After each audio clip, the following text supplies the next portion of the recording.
We know that adolescents are avid users of technology, and we also know that mental illness is increasingly a problem among youth. It's increasingly prevalent.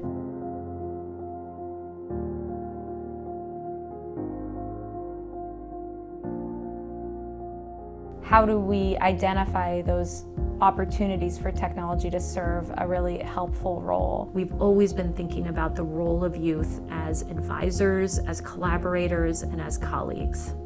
And so that's why we decided to form the TAM Youth Advisory Board.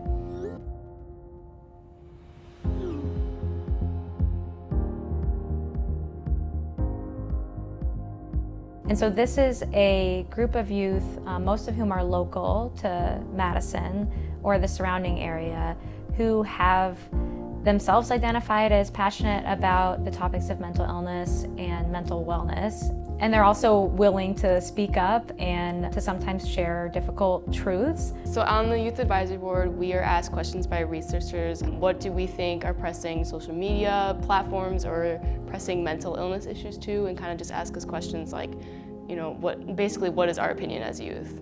What are your resources, or how do you learn those skills to be able to balance what you're seeing and experiencing and process that digital part of your life? The pressure you have at school to be a certain way carries on home now because of social media. Not having the notifications on for like my social media apps has been so freeing because I don't feel the need to go to those apps. Like how you react to it yourself and knowing yourself better than anybody else. I've been working on not feeling bad about waiting and responding in my own time. Every social media whose finances I can't trace and who is watching my data that I can't trace, I got rid of. The importance of collaborating with people from a multidisciplinary background, it really just comes down to understanding that everything is connected. If we want to be able to use technology for good, we need to hold the people creating the technology accountable. Developing interventions and programs that represent the voices of those who are affected, and the inclusion of youth in this conference is something that I think is really powerful and exciting. This work is affecting them, and their perspective really truly guides all of the work that we do. So often in my life, we're talking about, let's say, tech use, social media specifically, in a very abstract manner. Learning from youth is a way to really kind of shift perspective.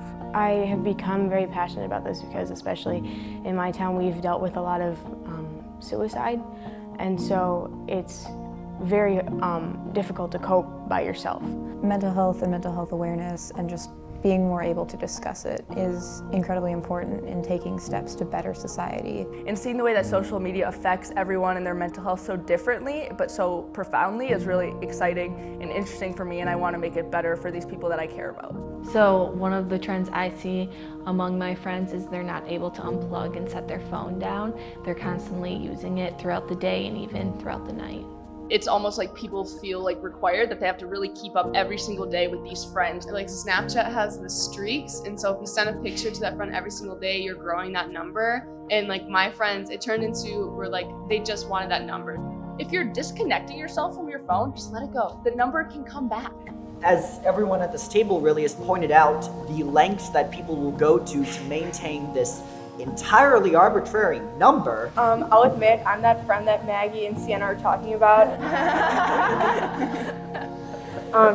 My highest streak's probably like 1,500 right now. Oh my gosh. You have industry that's toying around with the idea of removing metrics, but then I think it was illuminating to actually hear from the teens to say, all right, well, how would that be?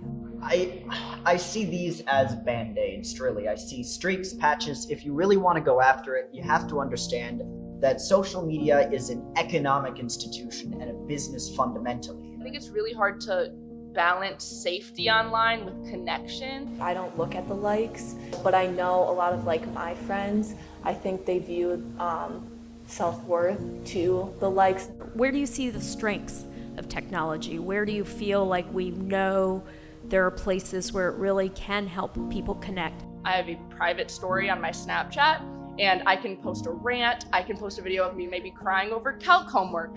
And I know a lot of my close friends are there to respond to me and tell me it'll be okay and kind of give me that support I need in the moment. So if I'm like struggling in a class, I can totally just be like, yo, group chat, what's the homework for today?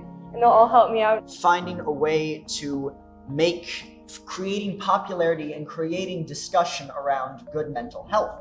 So there's a lot of ways people are supporting each other, and people are coming out like talking about their anxiety, their depression as teenagers, and having flocks of friends saying, I have this too, you're not alone. I've had one of my friends speak about harming themselves on social media, posts or tweets or Snapchats about self-harm, and I ended up reaching out to a counselor about it anonymously. And so we're interested in what are the ways that these adolescents, that they maintain the privacy of their peers, but then also when they decide to breach that privacy, to marshal support for their friends if they're worried about their friends being experiencing anxiety or depression. A message I might give to a young person who is struggling with some mental health problems is know that if you look for it, there's going to be somebody who's going to be able to help you, and there's going to be somewhere you can contact to get that help. So just the understanding that the only thing that matters is where you are right now and where you can move forward, not what you did, not what you failed to do. If you're struggling with social media use, you can definitely find resources to help you with that.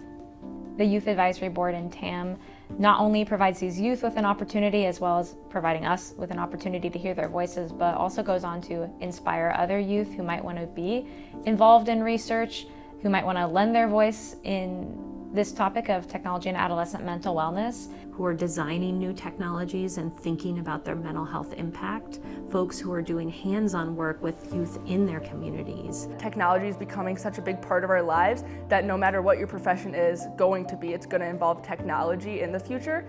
And teenagers and young people are some of the biggest consumers of technology. So no matter what I do end up pursuing, technology and young people will be involved. I'm really interested in research and sociology, and so I think that really intertwines with social media and adolescent health.